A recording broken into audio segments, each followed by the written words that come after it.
Our next metaphor actually has a bit of a fun twist to it. And this one I like to make really client-centered if I know about their extended living circumstances. And I call this, what's the dog bark or the baby cry? And the overarching metaphor is, what's the unmet need? So I first got this idea when I was actually playing a child game with my niece, and it was where you flip over cards and you have to do a memory matching game. So for example, you might flip over a picture of a dog and you're trying to find the other picture of the dog card to flip over, or there's a candlestick and a candlestick. And so all of a sudden I had this like flash of brilliance that I was like, oh my goodness, this is exactly what our body is trying to do. It's trying to find its match when it's in a distressed state. So bear with me as I go through the dog and the baby analogy. So I'm a fur mama, I have a dog at home, and although she doesn't communicate with me in English, she totally knows how to communicate with me in dog barks. So my dog has a bark for, there's someone at the front door. She has a bark for, please let me out the back, I have to go to the washroom. She has a feed me bark. She has a feed me now bark, I asked 5 minutes ago. She has a play with me. She has kind of a stretch out and groan after a nap bark. And only once have I heard, I'm alerting you to danger bark. So she has all these different rudimentary noises she can make. But as her owner, I've started to learn and interpret what my dog barks mean. So when I hear a hunger bark, I know it's probably time for her lunch. When I hear a bathroom bark, I know I have to let her out the back door and into the backyard to go relieve herself. When I hear that there's someone at the front door, that alerts me to go check who's at our front door. So now on the baby side of things, many parents can relate that their babies develop different cries for different needs, right? There might be a wet diaper cry, there might be a hungry cry, there might be a tired cry, there might be a I need snuggles and comfort cry, there might be a pain or distress cry. And so parents start to get an ear and get good at sort of reading the baby's cries. So what the heck does a dog barking or a baby crying have to do with food?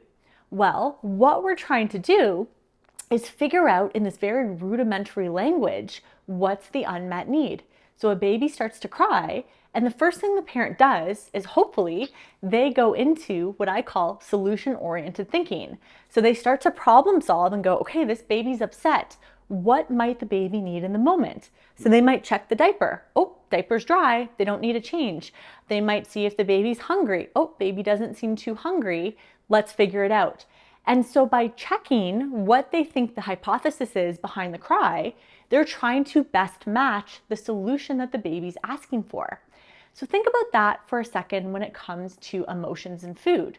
Now we have real physiological hunger that at times is going to drive us to feel hungry, and we're going to need a meal or snack.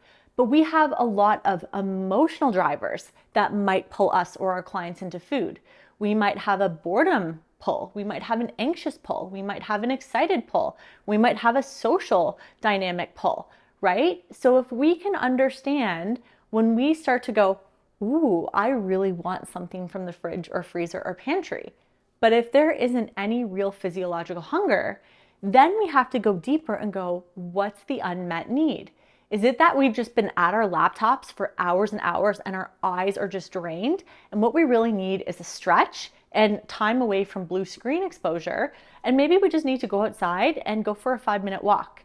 Maybe we are exhausted and it's the end of a long day. And the best thing that our body wants is really a hot shower and an early bedtime, not a bowl of ice cream at 10:15 at night. Maybe we are lonely and we need to pick up the phone and call a loved one or a good friend. Maybe we need some movement. Maybe we need more rest. So our body has varying and dynamic needs, but if we always get in the habit of trying to solve it with food or alcohol, it's like having a screaming baby where we always just try to give it a bottle. We always just try to feed it. But if it's sitting in a wet diaper or if it's in pain, no bottle is going to make those other two problems better. So what I like to play a game with my clients, or the metaphor, is when you notice yourself pulled in to eat, you want to just do a quick hunger check. Like, am I physiologically in need of food? If you are, great, go eat. That's what your body's trying to tell you.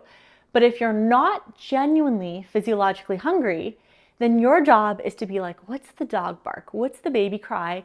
And try to figure out what your body needs in the moment, that it's trying to use food or alcohol to sort of close the loop, when in fact, exercise, sleep, connection, alone time, physical movement, rest, any of those can kind of slot in.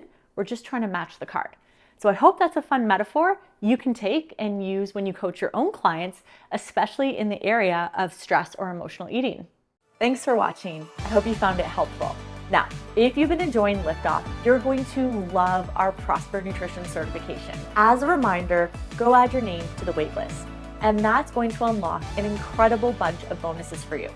You'll get immediate access to our social media starter pack, and that's going to help you attract some more nutrition clients to come work with you. And if you do end up joining the certification, you'll also get a second big bundle of bonuses. Get one-time special pricing, early access to sign up, and you'll also get our fully done for you 6-week nutrition kickstart that you can start to use immediately with your own clients. Everything you need is linked down below, and I hope you'll consider checking it out. Okay, on to the next video in the series.